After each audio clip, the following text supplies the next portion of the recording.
अरे ban stock भाई, सुना है ऐसे सीरीज में इन कंगारुओं ने तुम्हारी रेल बना दी, पहले के बाद दूसरे टेस्ट में भी धूल चटा दी। भाई थोड़े दिन पहले तक तो सभी जगह यही चर्चा थी, इंग्लैंड टेस्ट मैच में ऐसा गजब का खेलती है, कोई सी भी टीम आओ सामने उसी को जचा के पेलती है। लेकिन अब क्या हो गया, इन कंगारुओं के सामने तुम इंग्लैंड वाले भी नतमस्तक हो गए। इन कंगारुओं ने तो तुम्हें तुम्हारे घर में घुसकर ही पेल रखा है। अरे अपने घर में तो हमने भी इन कंगारुओं को दिन में तारे दिखा दिए थे, तुम पता नहीं क्या कर रहे हो।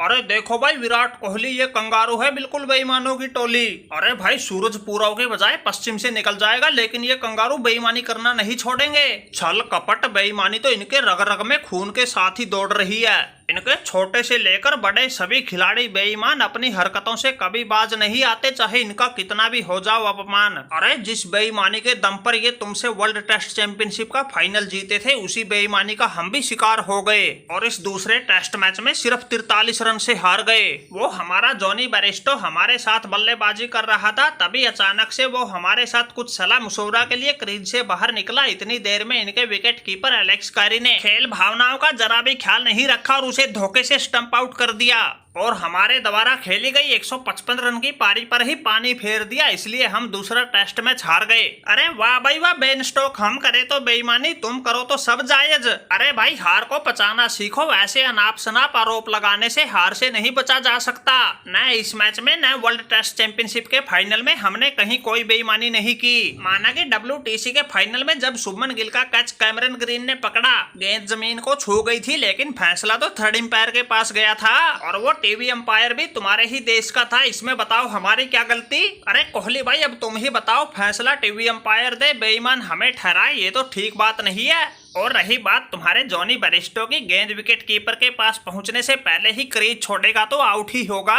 अरे ऐसी कौन सी बात थी भाई, हमें भी बताओ, जिसकी जल्दबाजी में उस मूर्ख ने विकेट भी गंवा दिया। अरे बैन स्टोक भाई, माना कि तुम आखिरी दिन बिल्कुल अंगद बनकर अड़ गए थे, 155 रन की तुमने कप्तानी पारी भी खेली, 9 चौके 9 छक्के भी लगाए, लेकिन अपनी टीम को हार से तो ना बचा पाए। अब भाई 5 मैचों की सीरीज में लगातार दूसरा मैच हारे हो तो हार को पचाओ। अरे कोहली भाई हमारी क्या गलती है, इसमें तुम ही बताओ। अरे इसमें कोहली क्या बताए भाई, बिल्कुल सही हो रखा है, एक बेईमान को दूसरा बेईमान टकर गया। अरे ये बात तो सभी जानते हैं भाई, गोरों और कंगारुओं को खेल भावना से कोई मतलब नहीं, इनको तो बस जीत मिलनी चाहिए। अरे वैसे बैन स्टोक भाई, तुम मैच भले ही हार गए हो, लेकिन तुम्हारी पारी ने सभी का दिल जीत लिया। अरे पहली पारी में तो तुम्हारी पूरी टीम ही लड़खड़ा गई थी, लेकिन दूसरी पारी में तुम अकेले ने संभाल लिया। इन ऑस्ट्रेलिया वालों ने पहली पारी में तुम पर जो 91 रन की बढ़त बनाई थी, वही तुम पर भारी पड़ गई। अगर तुम पहली पारी में इनके 416 के जवाब में 325 पर नहीं सिमटते तो इस मैच का अंजाम कुछ और होता।